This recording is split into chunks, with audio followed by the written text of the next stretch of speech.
Et salut, c'est Pierre Dipérin, j'espère que vous allez bien. Alors aujourd'hui on se retrouve pour une nouvelle vidéo. Donc la suite du remplacement de joint de culasse et autres travaux sur la culasse sur la 205. Donc aujourd'hui nous allons essayer, je dis bien essayer, de changer les joints de queue de soupape. Alors par contre ce qui me semble, c'est que si vous avez juste à changer le joint de culasse, il n'y aura pas besoin. Mais vu que moi j'ai l'intention de changer également les joints de queue de soupape, il va falloir peut-être que je démonte les carters, pas les carters, les collecteurs d'échappement et d'admission, parce que j'ai peur que l'outil pour démonter les soupapes ne soit pas très accessible. Donc déjà un truc que j'ai oublié d'enlever avant d'enlever la culasse du moteur, c'est enlever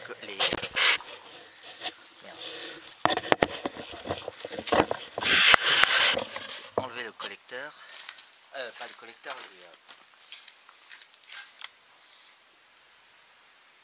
les culbuteurs, pardon putain. On va d'abord enlever les culbuteurs. Alors apparemment on peut le monter devant derrière, quoique il y a une petite différence entre le devant et le derrière, c'est les arrondis. Donc à mon avis il ne faudra pas perdre le côté du montage. Ouais, alors en point de repère, il y a les arrondis supérieurs qui sont légèrement esquintés côté échappement. Donc je vais retenir ça. Alors je sais pas si vous allez voir, je vais vous montrer de près quand même. C'est vrai que ça normalement on l'enlève avant d'enlever la culasse, parce que les culbuteurs, la rampe de culbuteur tient avec les vis de la culasse en même temps. Donc et vous pouvez voir que côté admission les ronds sont entiers, alors que côté échappement il manque les petits morceaux côté axe, côté échappement, donc avant de la voiture quoi. Donc faudra bien retenir ça.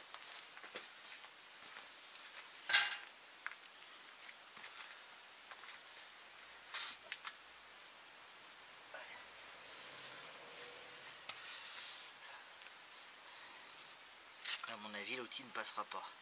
Enfin il passera peut-être pour certains mais pas pour tous. Ouais, j'ai pensé à prendre un aimant pour récupérer les demi-coquilles. De toute façon, je pense que ce que je vais faire, c'est que je vais les faire une par une. C'est-à-dire, je ne vais pas toutes les démonter et toutes les remonter. Je vais pas faire aussi, comment on appelle ça, je vais pas non plus roder les soupapes. Je vais essayer de les remettre comme elles étaient, mais parce que j'ai pas ce qu'il faut pour ça.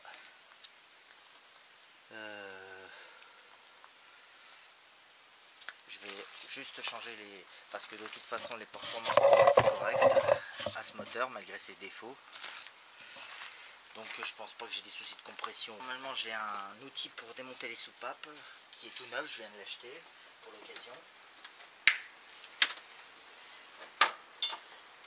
Si je l'ouvre à l'envers ça commence mal.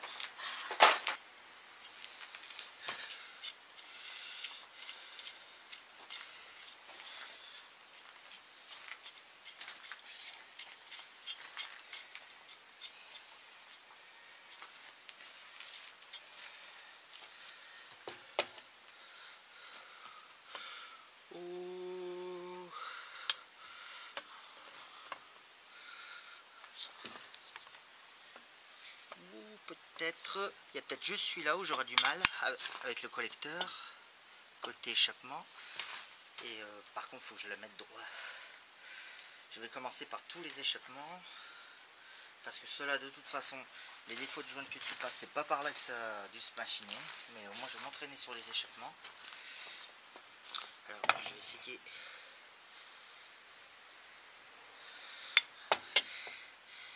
Ah, fait chier, ouais, il y en a qu'un qui ça risque de faire chier. Les autres ça avait l'air de passer. Quoique le deuxième c'est un peu just aussi. Les deux du milieu c'est un peu just, il y a peut-être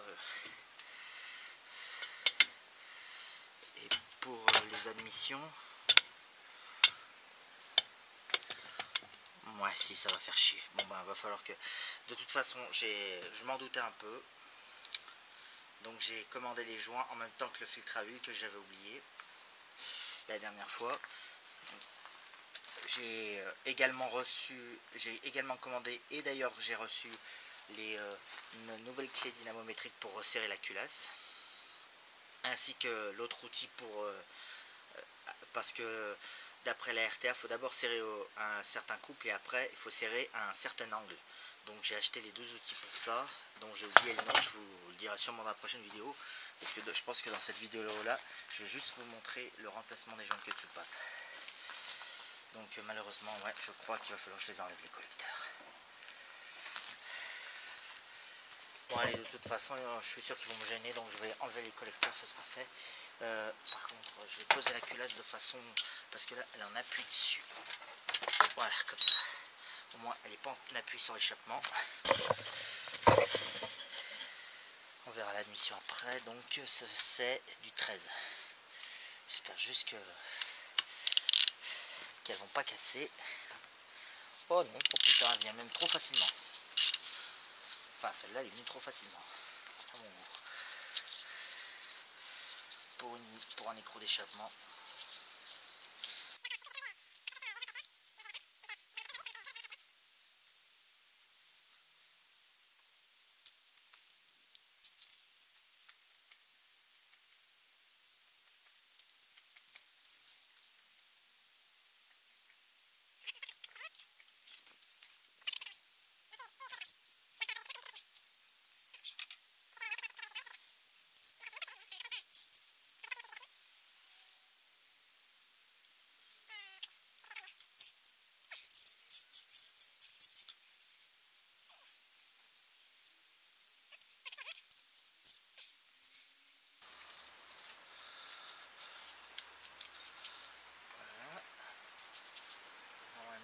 Le collecteur est libéré.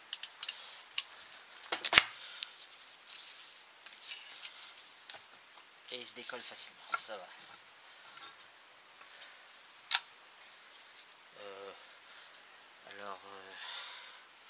Voilà un des joints. D'accord. Oh, ça va, ça ressemble un peu à ce qu'il y a là 2 chevaux, sauf que c'est en 2 morceaux quoi. Ok.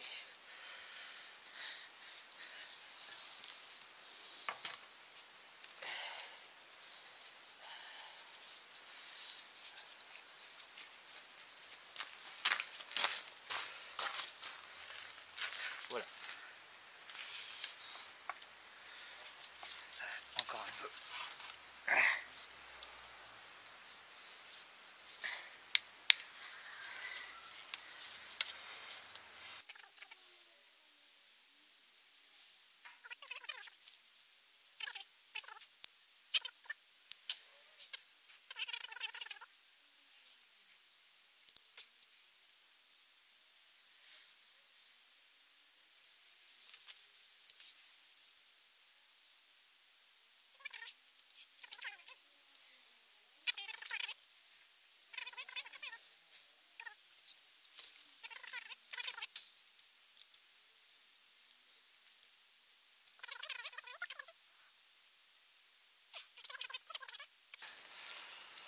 Celui qui alimente la capsule d'avance à l'allumage.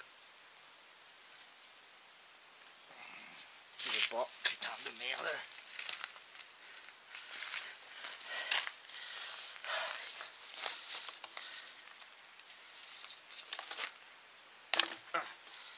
Et merde, il est venu des 2 côtés. Bon.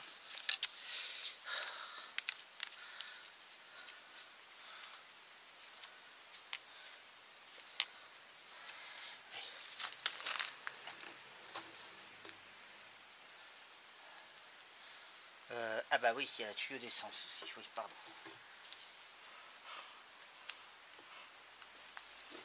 Allez, hop. Hop, voilà. Bon, et ouais, ça se confirme ce que je craignais. Ouh. Alors, effectivement, c'est bien ce que je craignais. Ce qui alimente qui alimente le carburateur, enfin le réchauffeur carburateur, et il y a bien de l'huile dedans. Ce qui alimente il y a bien du refroidissement qui passe dans l'admission.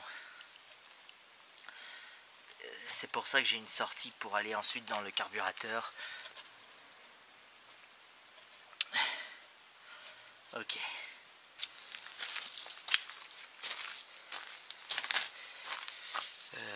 On va commencer du coup par une admission. De toute façon, je soupçonne plus les admissions que les échappements.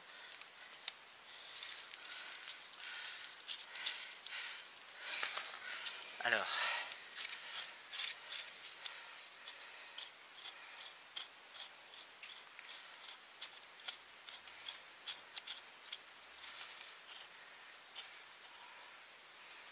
voilà. Alors, je vérifie bien que je sois bien sur la soupape en dessous. Voilà. Et au-dessus, je vais... Donc voilà, je place une partie sous la soupape, voilà, pour la maintenir fermée. Et là, on va compresser juste le ressort pour libérer les deux demi-lunes.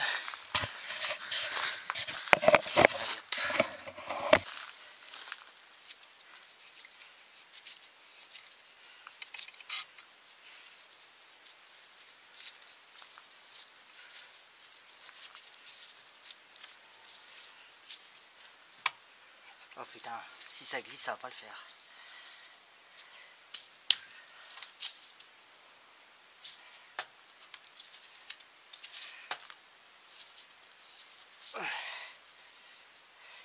Est-ce qu'il faudrait pas que ça... Attends, c'est peut-être moi qui fais... Putain, il glisse. Pourquoi il glisse?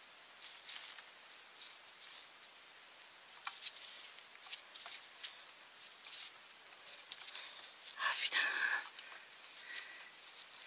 J'y arriverais très bien avec un étau, sur une classe de 2 chevaux bien sûr, mais... Oh putain, fait chier.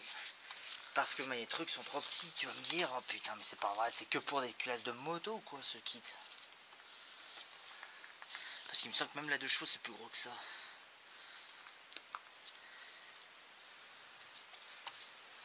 Ouais, ça glisse, ça sert à rien, ça glisse à chaque fois.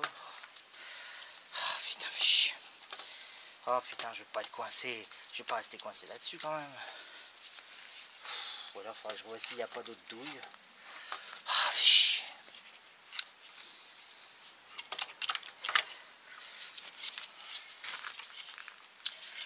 Bon, j'ai réussi à décoller le truc.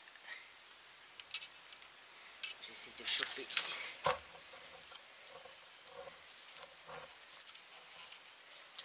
En fait, c'est juste le temps du décollage que ça... Et par contre, les demi-coquilles sont collées à la soupape. Les demi-lunes, pardon. Ça y est, elle est sortie. Enfin, l'une est sortie.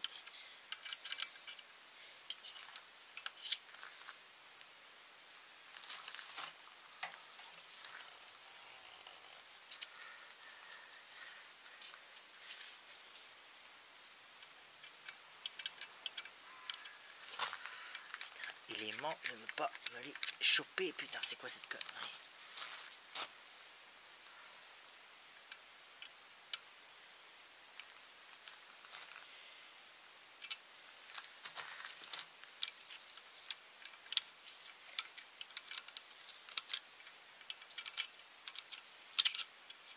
Putain.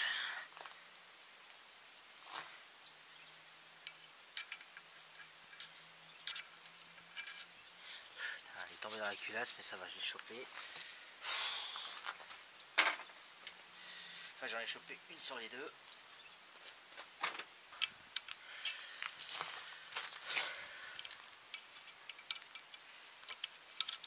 Ah, ça y est, elle est venue, elle.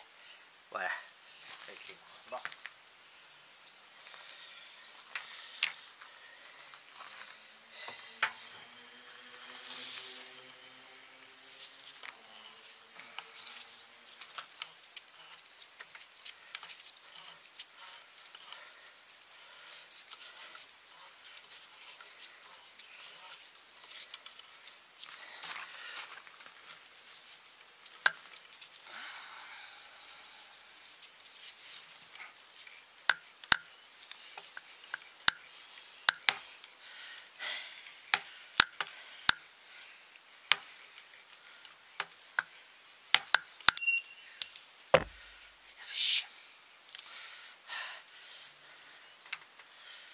Putain, maintenant qu'il n'y a plus les demi-lunes, évidemment, le ressort me repousse l'outil.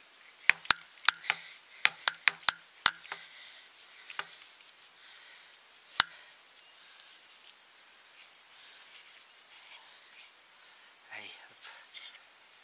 Voilà. Alors attention à la soupape qui tombe pas.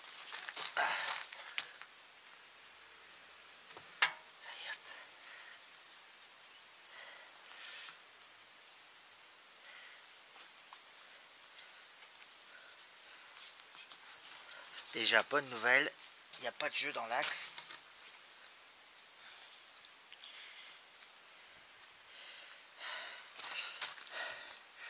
Voilà la soupape, donc effectivement, elle a bien aspiré de l'huile.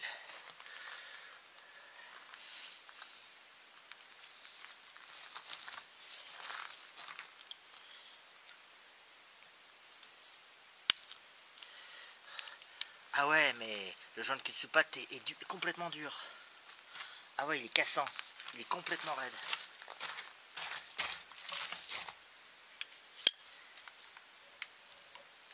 Ouais, donc effectivement, ils sont effectivement très morts. Putain, je pensais pas que ça pouvait durcir au point de casser en petits morceaux. Bon. Allez, je mets en place le nouveau.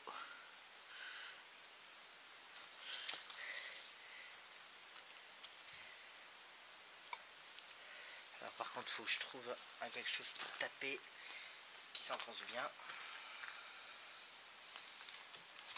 Parce que là, il n'est pas descendu à fond. Faut que je trouve une douille de la bonne.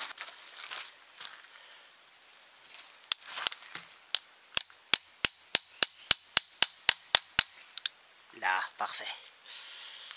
Parfait. Allez, je remets la soupape.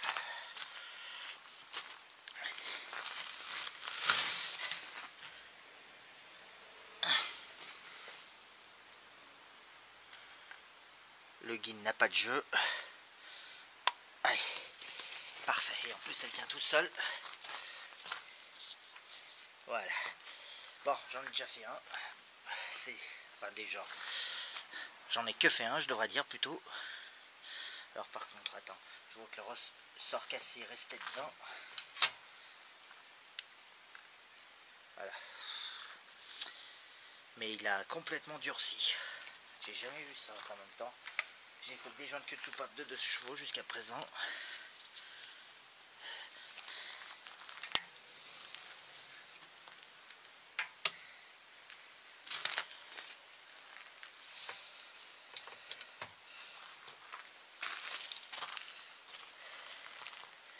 Allez, maintenant il faudrait essayer de recompresser ce ressort pour remettre les deux demi-lunes.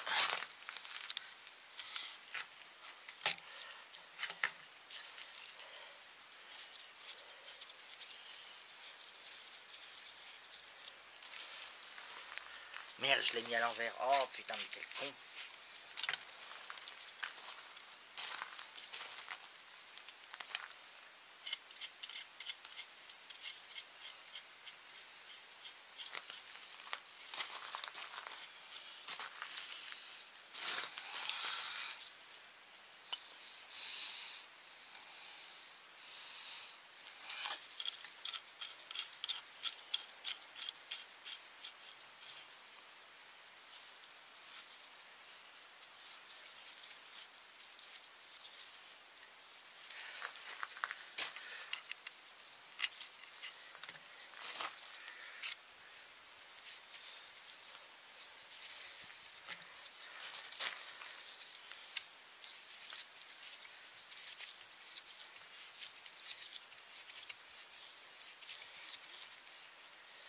Je pense pas qu'il y ait besoin de trop enfoncer.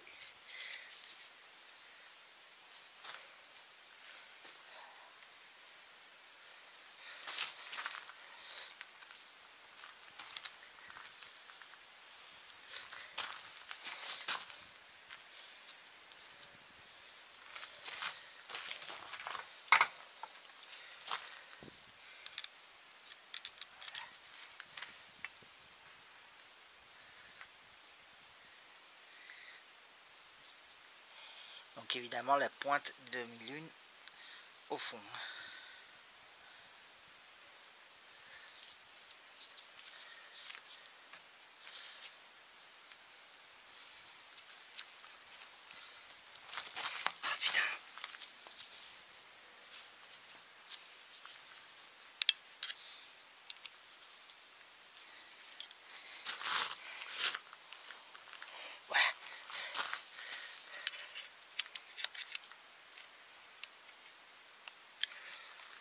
Pas s'appuyer apparemment.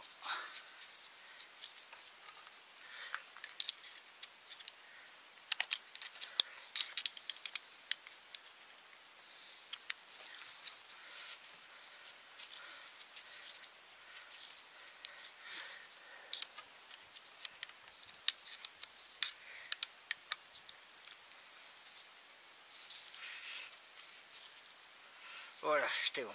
Elles sont en place, on peut le déverrouiller. Voilà. Bon allez, voilà. J'ai changé une queue de soupape. Donc même les échappements ils seront identiques. Hein, donc je vais pas tout vous filmer. De toute façon je vois que j'ai déjà plus de caméra. Donc je vais toutes les changer et je vous reprends. A tout de suite.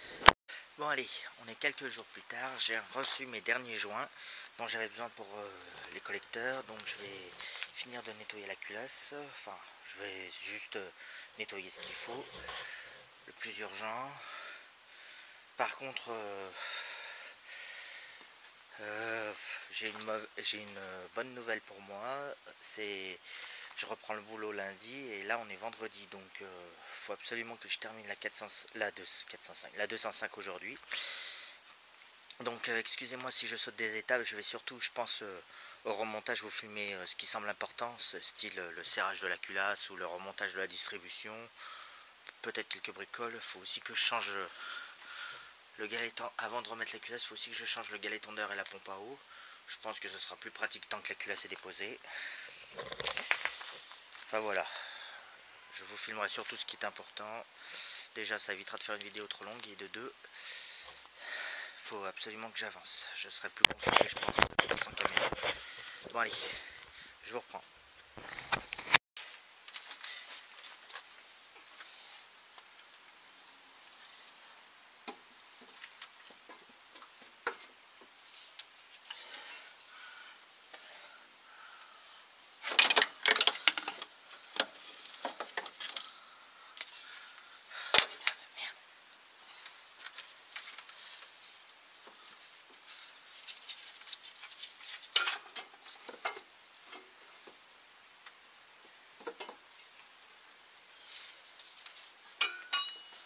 Ça y est, je suis dans le vide. Pas du tout.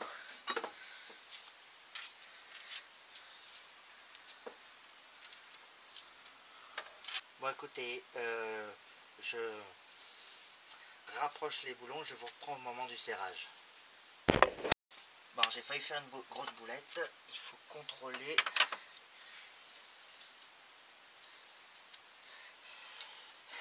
la position du pignon d'Abraham. Attends, il est où le repère?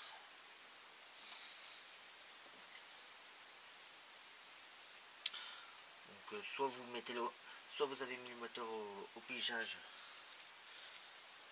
du coup c'est pas très grave.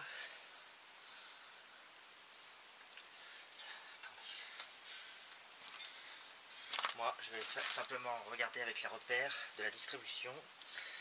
Alors attendez, bougez pas, je reviens.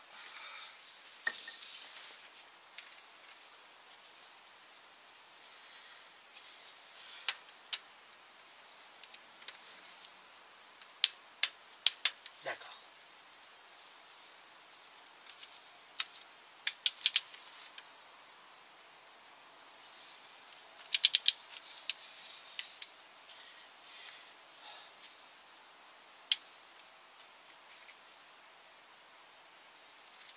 Voilà, ça doit être ça.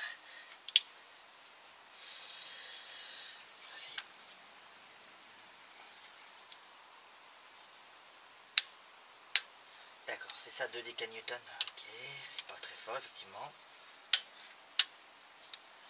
j'ai un doute quand même.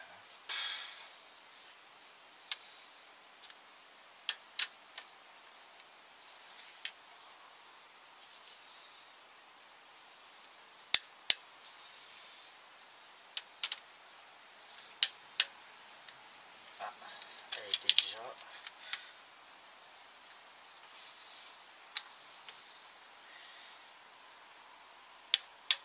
D'accord. Ok.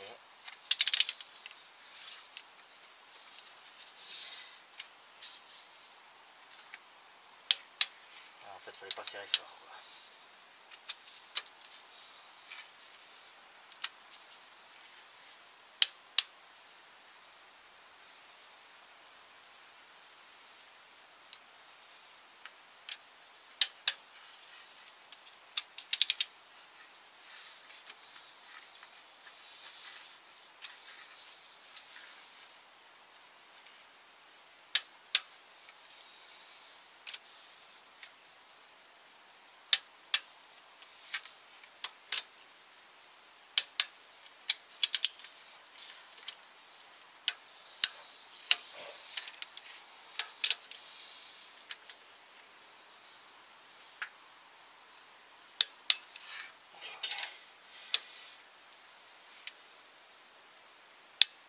Ok, donc 2 décanewtons, ça c'est bon. Alors, prescrit 2 décanewtons. Reprendre le serrage de 240 degrés par vis.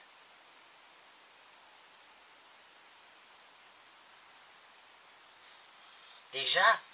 Il n'y a pas 2 cycles de serrage? Ok, bon. Ouais, je comprends pas pourquoi.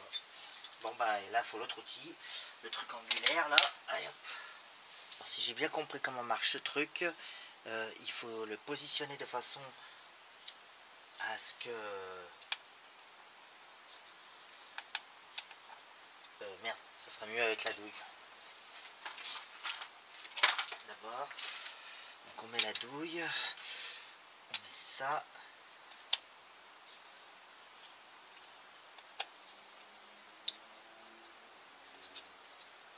Voilà, et ça, il faut qu'il se coince n'importe où.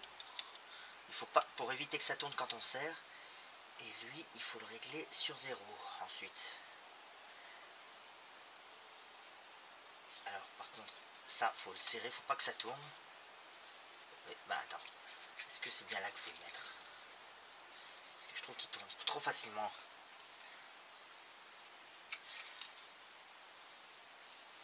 À ce point-là.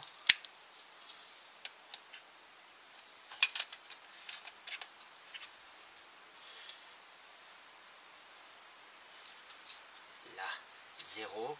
Il faut que je le tourne combien?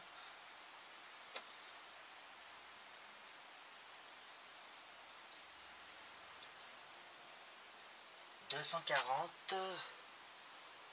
Faut que... Ouais, c'est presque... 2 tiers complet, quoi. C'est presque 2 tiers, quoi.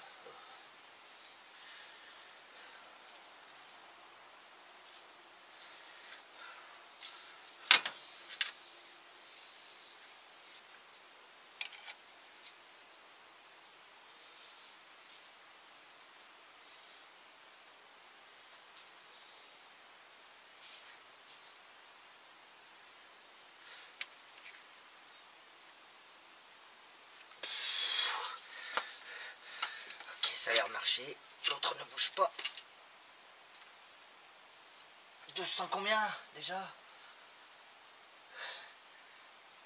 Faut aller... Merde, montre-toi pas, surtout. 240, merci.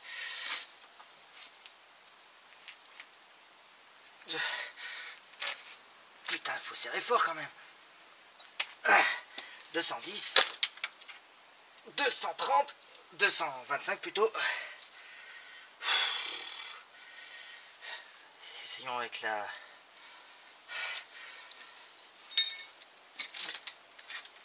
Je me souviens que c'était serré très fort, mais... Putain, je me rendais pas compte. Je vais voir si ça sera peut-être plus facile avec l'autre. La clé dynamométrique. Alors, attends. vais quand même la régler sur 28 décanewtons. Voilà. Là je suis à 210. Putain, faut serrer fort quand même, hein. Je pensais pas à ce point.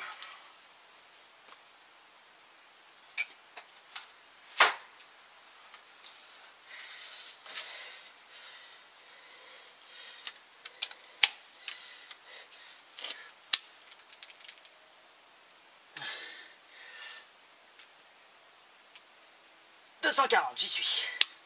Voilà. Et ben faut faire pareil dans l'ordre. Alors du coup c'est bien en escargot. Et il faut l'ordre de serrage et il faut commencer par le carburateur. Donc au cas où je vous montrerai l'image à la fin. Donc je vais faire ça sur tous les écrous et je vous reprends après.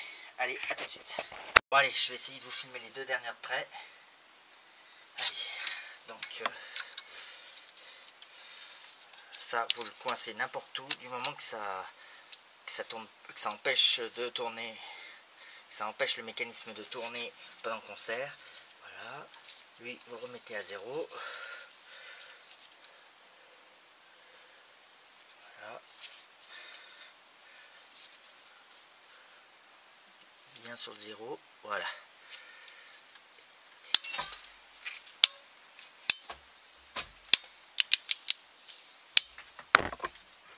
Ah, 150,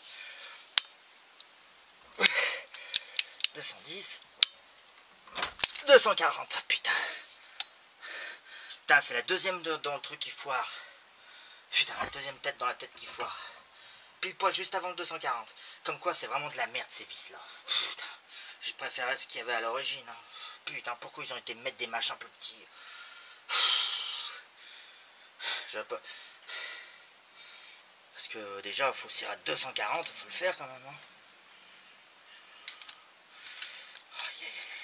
Bon allez, la dernière. Juste avant le 240. Oh, il fait chier. C'est vraiment de la merde ces vis, les vis comme ça. J'ai l'horreur de ça, je préfère les vis classiques comme il y avait à l'origine. Je sais pas pourquoi ils mettaient des trucs spécifiques, comme si ils avaient des machins... alors que c'est plus fragile. Allez, on recommence. Hop. 95, 150, 180, 210, 230 et 240, voilà. Bon. Là, la culasse est serrée. Officiellement.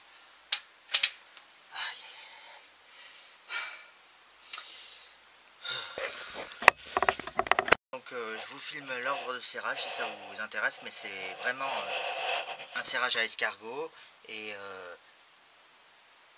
faut partir du carburateur, aller comme ça et vous tournez dans le sens inverse des aiguilles d'une montre, voilà, jusqu'au 10e.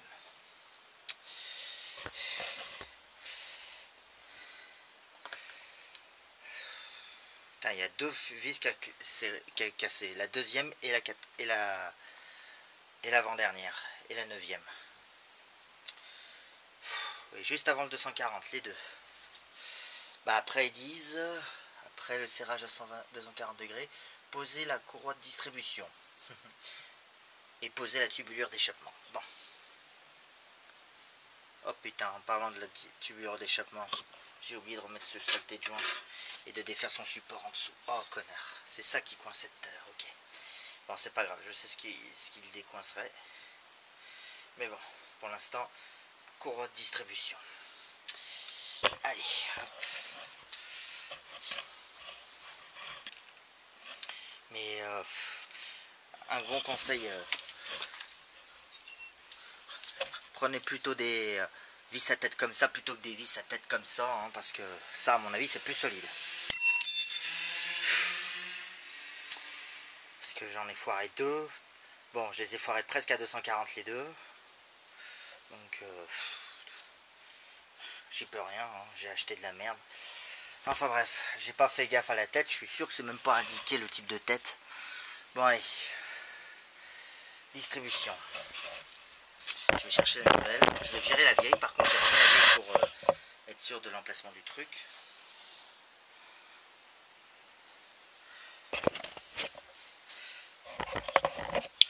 Donc je rappelle le truc, putain avec le soleil vous n'allez pas voir grand chose. Il y a sur une dent un petit repère marqué sur une dent, là. Et il y a exactement le même repère sur l'autre partie en bas. Mais putain, je pourrais pas vous le filmer parce que j'ai dû la mettre tout en bas. Elle est carrément tout en bas. Par contre, si on se sert de ça, ce qui est bizarre, c'est qu'on peut même pas se servir. Ouais, si on aurait mis au point de pigeage, ça l'aurait pas fait. Ouais, c'est bizarre. C'est bien lui le repère, ouais. C'est le seul qui est gravé. Hein. Après, j'ai vu plein de marquages, mais c'était de la saleté.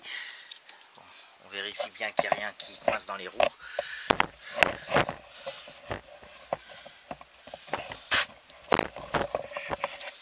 Donc, et je pense que le côté où il y a les flèches, vous voyez, il y a un repère trait avec des flèches. Et il y a un autre repère sans flèche. Donc le repère avec les flèches juste après, c'est juste pour vous indiquer l'ordre. Donc vous mettez le marquage en face du repère, qui est là du coup, voilà. Voilà. On place. Alors attendez, j'avais oublié un détail, la gaine de l'alternateur qui passait juste là. Alors, voilà, hop. Là, normalement, il faudrait tendre jusque... Donc on passe au galet tendeur. Non, avant de passer au galet tendeur... Enfin si, au moins au galet tendeur, un petit peu sur la pompe à roue. Surtout le galet tendeur, il doit être desserré au maximum. Hein.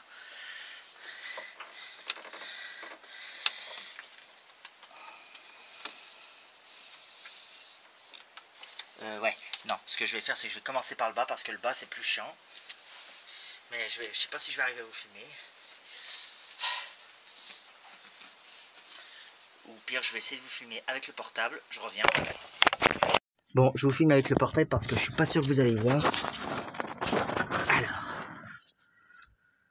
Alors, oui, il y a le trait. Vous voyez le trait qui est là? Ouais, j'aurais dû nettoyer, je sais. Eh ben, faut que le marquage aille pile poil en face.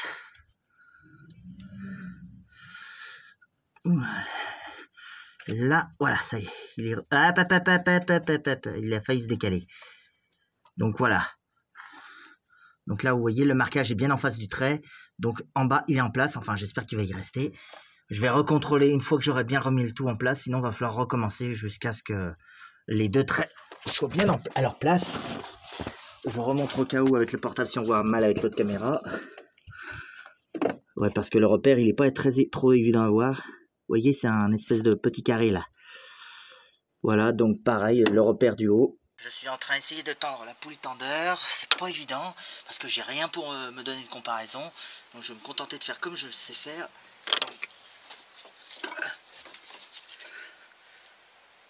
là c'est trop. Là c'est bon. Là.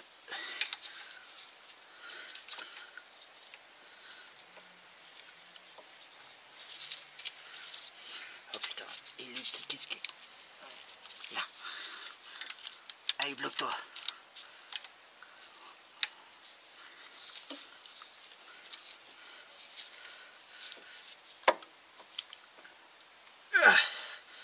Là.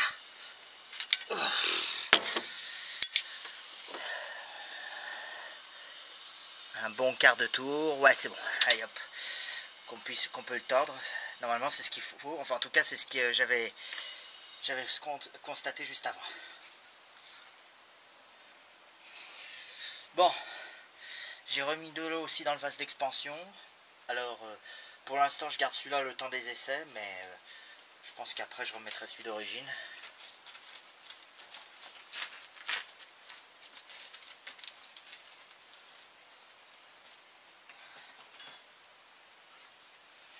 Par contre, il fait chier de pas tenir en l'air. Bon.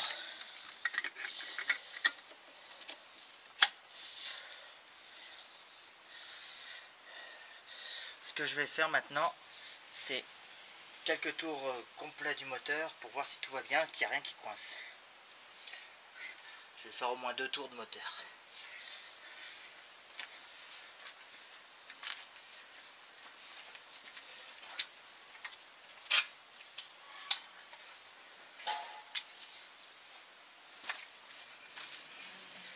Alors si vous sentez de la compression, c'est normal.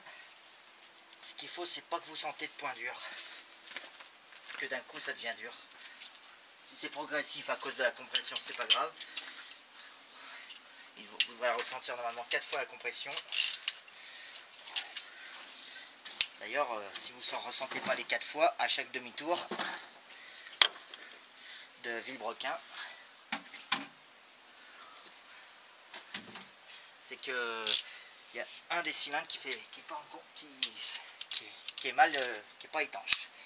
Allez, clé de 24 sur la poulie d'en bas.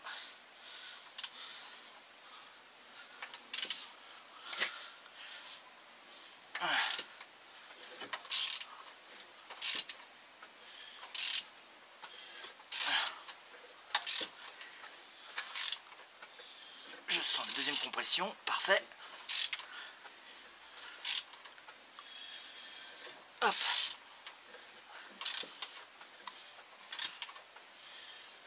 Troisième, parfait. Ouais, celui-là il n'était pas terrible, hein.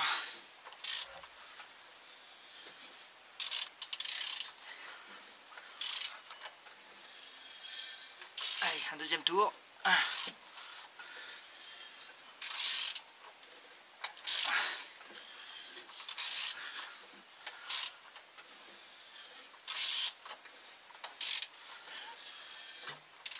Bon.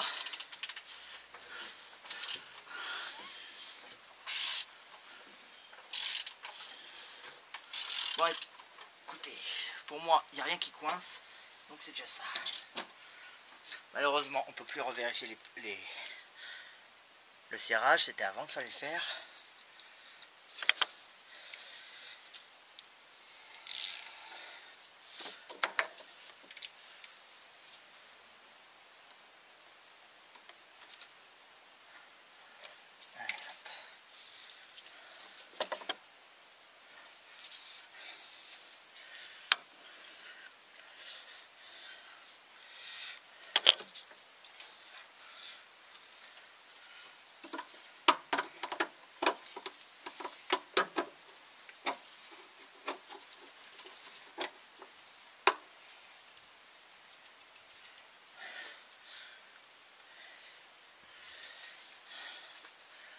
Bon, il n'y a pas l'air d'avoir de fuite, de refroidissement. Bon, après il faudra mettre l'huile, mais il faut remettre le cache-culbuteur.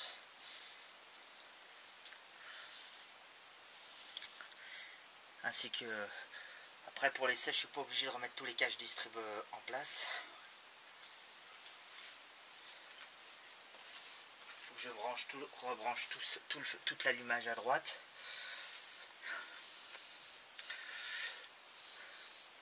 Toute la carburation.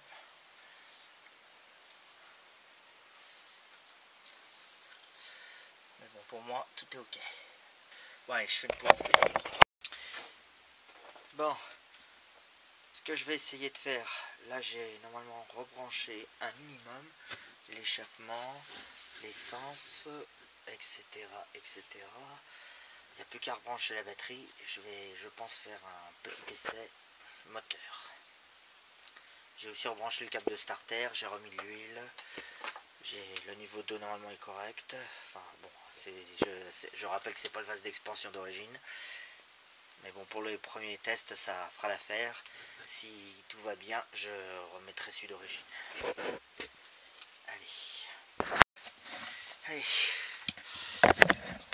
Va-t-elle démarrer? Déjà, c'est une première question. Allez, batterie.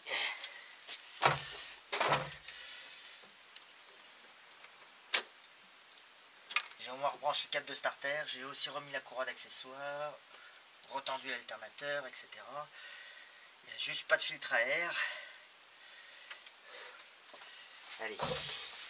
Je me dépêche parce que la batterie commence à prendre l'âme. Après je la laisserai charger le temps que le moteur tourne. Ainsi il tourne.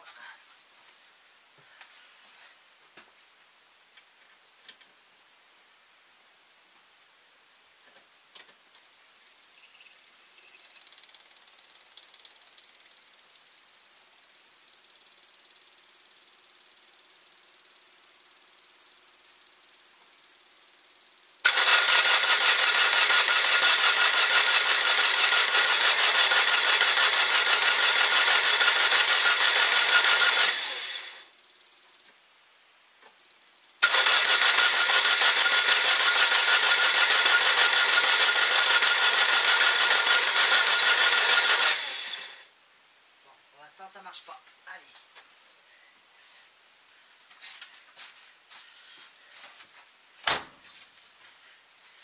Ça ne marche pas. Pourquoi ça ne marche pas? Aurais-je oublié quelque chose?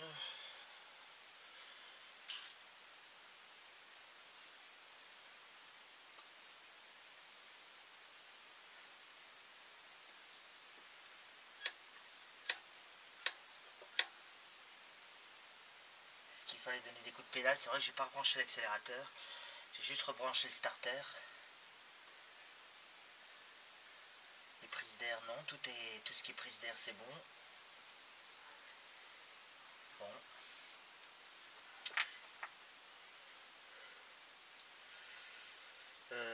En prise, l'allumage est branché, la bobine est branchée. Il n'y avait rien d'autre à brancher à part tout ce qui est sonde, mais les sondes ça n'empêche pas de démarrer. Allez, hop.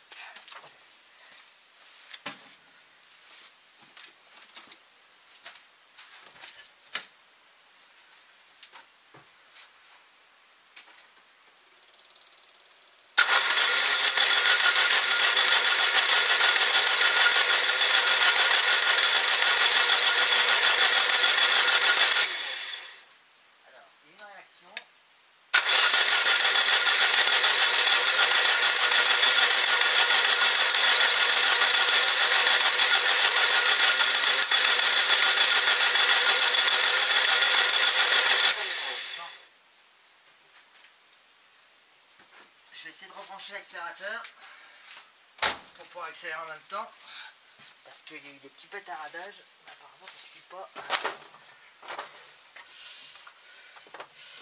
Allez.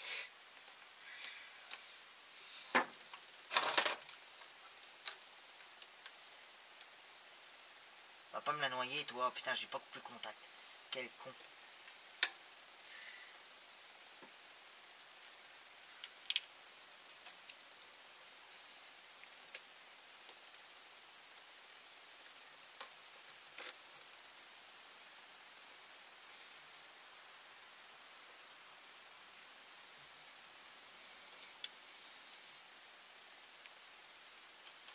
Ah, je tue.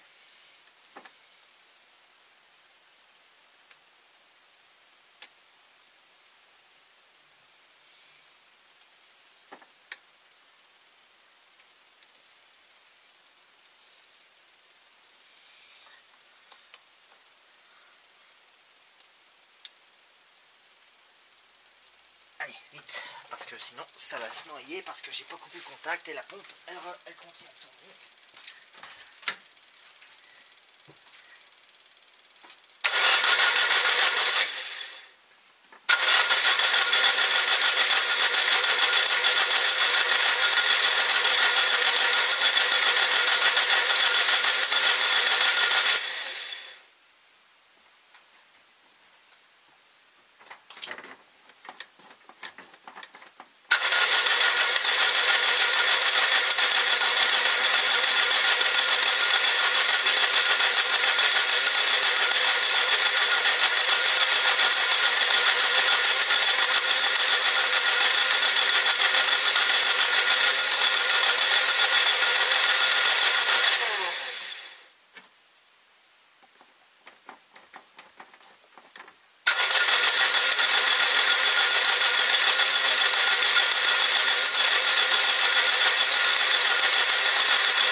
peut se tromper là-dessus.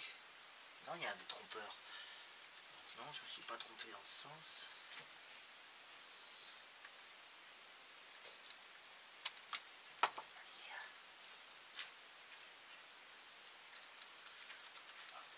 Bonjour. Pourriez-vous reculer de 20 mètres, s'il vous plaît? Pas de souci.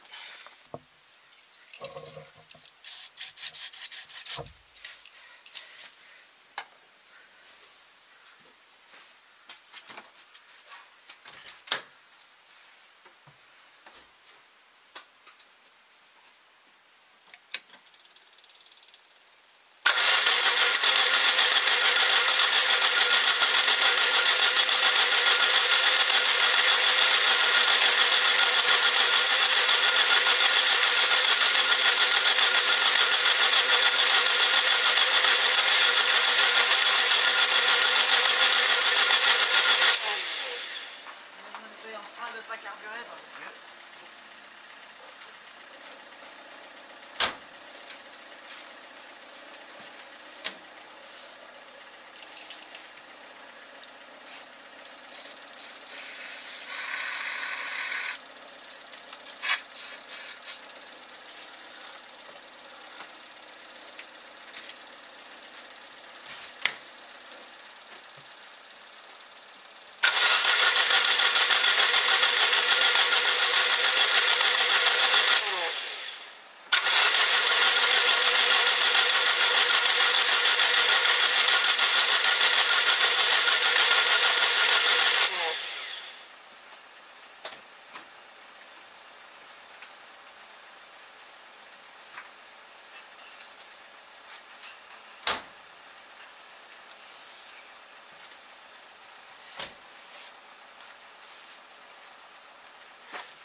Bon, la batterie commence à faiblir, il va falloir que j'aille chercher des pinces et je la raccorde à la 4L.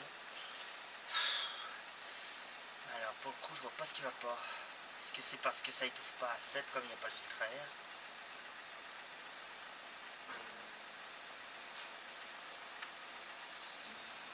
Les bougies, normalement j'ai pas touché aux bougies.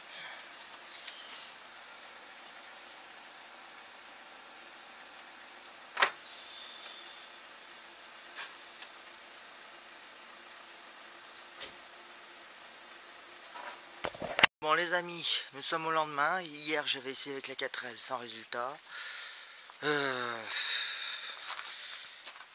Et puis comme l'alternateur de la 4L était un petit peu trop petit et chargeait pas très vite, surtout au ralenti, aujourd'hui j'essaye avec la 309 qui charge très bien au ralenti, enfin qui charge très rapidement plutôt surtout.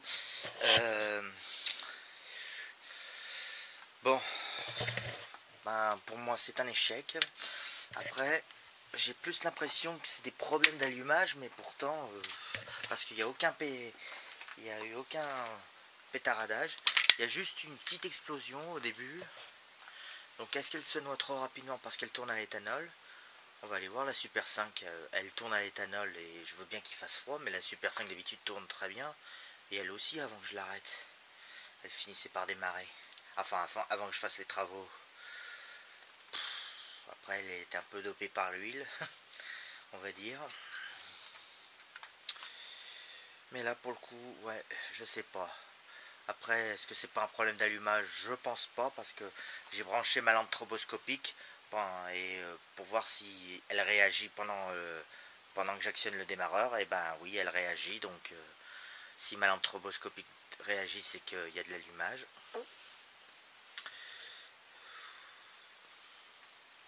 Sur les fils de bougie, en tout cas. Alors, j'ai essayé de retirer une bougie ou deux. Elle paraissait quand même humide, hein. Alors je pense pas que ce soit de l'eau, je pense que c'est de l'éthanol, l'humidité qu'il y avait dessus, je pense qu'elle se noie à l'éthanol. Il faudrait que je refasse un essai en reconfigurant à l'essence, en mettant une petite nourrice à l'essence. Enfin je sais pas, d'où peut venir le problème parce que j'ai même pas un PET. Alors peut-être qu'aussi que comme le réservoir était presque vide, l'éthanol a tendance à se mélanger avec l'humidité. Est-ce qu'il y a eu tant de condensation que ça dans le réservoir? J'en sais rien. Il faudrait que je sorte quelques litres et que j'essaie de le faire brûler je ne sais où.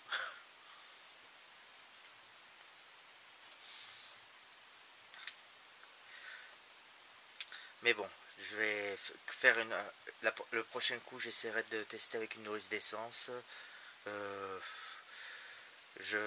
Par contre, dites-moi en commentaire, si quelqu'un peut me le dire, pourquoi la prise d'air qui est là, qui sert à la base pour ça, a besoin d'aller aussi là-dedans. Parce que quand j'aspire dedans, ça aspire quand même dans l'admission. Je ne vois pas l'intérêt de ça, à part créer une prise d'air. Faudrait que je démonte cette affaire pour savoir à quoi sert ce dispositif exactement. Est-ce qu'il y avait vraiment besoin d'une prise d'air à ce niveau-là? J'ai un doute. Est-ce que c'est pour éviter que l'huile recyclée, au lieu d'aller dans le carburateur, passe directement dans l'admission, mais ça crée une prise d'air quand même, d'origine. Enfin, je sais pas à quoi sert ce dispositif sur 205. Là, j'ai le même branché en direct sur le truc. J'ai bien de la dépression quand je bouche le carburateur. Enfin, ça ferme bien le clapet, en tout cas. Tac, tac, tac, tac, tac.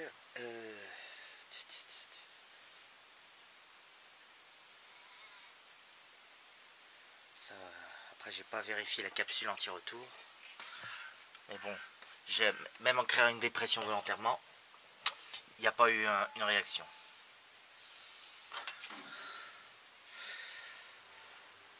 Pourtant, au bruit du moteur, il y a de la compression. Parce qu'un moteur sans compression, ça fait pas du tout ce bruit-là. Enfin, ça tourne sans... Enfin voilà, ça fait pas saute. Ça fait zut, comme un moteur classique, électrique classique, quoi. Donc il y a de la compression.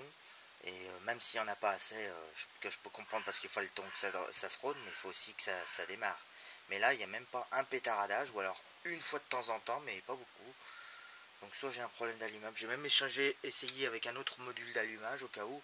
Mais bon, comme le stroboscope réagit au fil de bougie, je pense pas que c'est un problème d'allumage. Alors, sinon, je me souviens de la 309 SR à Quentin qui un jour n'a pas voulu démarrer. On a changé les bougies alors qu'elles étaient neuves et elle a démarré juste en changeant les bougies.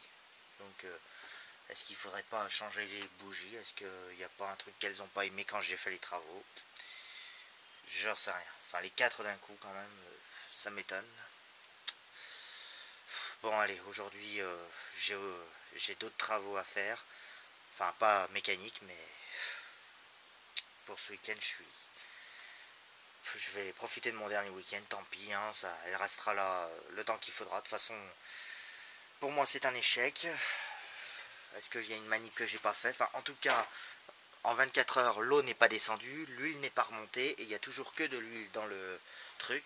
Donc, oui, parce que je me suis dit, si c'est de l'eau qui serait tombée dans un cylindre, mais bon, j'ai contrôlé ce matin en faisant tourner le truc, je pense que s'il y avait de l'eau dans un cylindre, je l'aurais senti en tournant manuellement. Enfin, bon.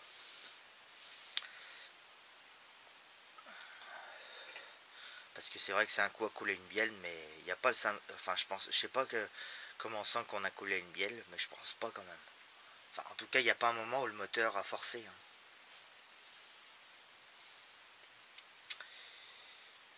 Il n'y a pas d'eau dans l'huile, en tout cas. Il n'y a pas... Le niveau d'eau ne descend pas, donc... parce que ce vase d'expansion là, le tuyau descend direct à la pompe à eau, hein, donc oui, faut pas oublier. C'est vrai que c'est le même vase d'expansion que j'ai à la 309, du coup. Mais bon, un échec, ça ne veut pas démarrer, je sais pas pourquoi. Donc amusez-vous à mettre en commentaire, même si je sens qu'il va y avoir des haters qui vont se foutre de ma gueule. Je le sens bien. Mais bon, en attendant, on sait jamais, dans tous ces commentaires, il y en a peut-être un qui aura une bonne idée. Mais bon, déjà, essayer à l'essence, ce sera la prochaine étape. Avec de la vraie essence, plutôt que de l'éthanol.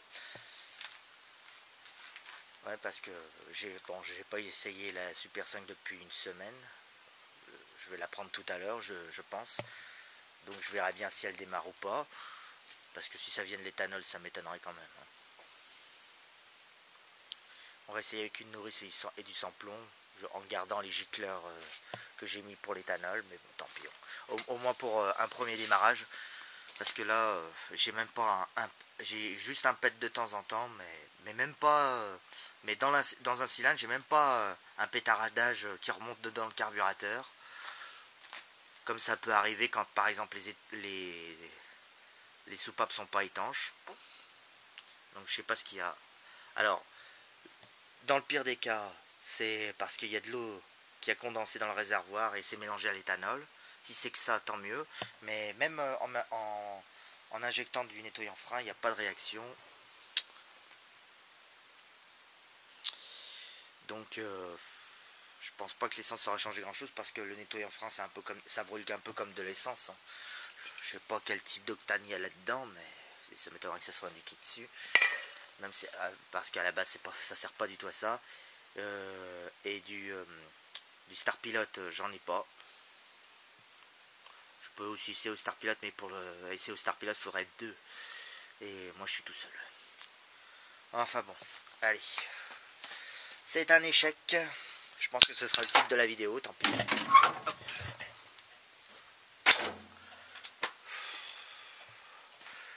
Aïe aïe aïe.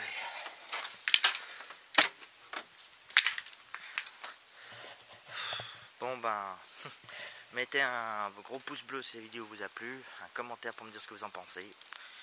Et je vous tiens au courant si je trouve le problème. Allez, merci, à plus.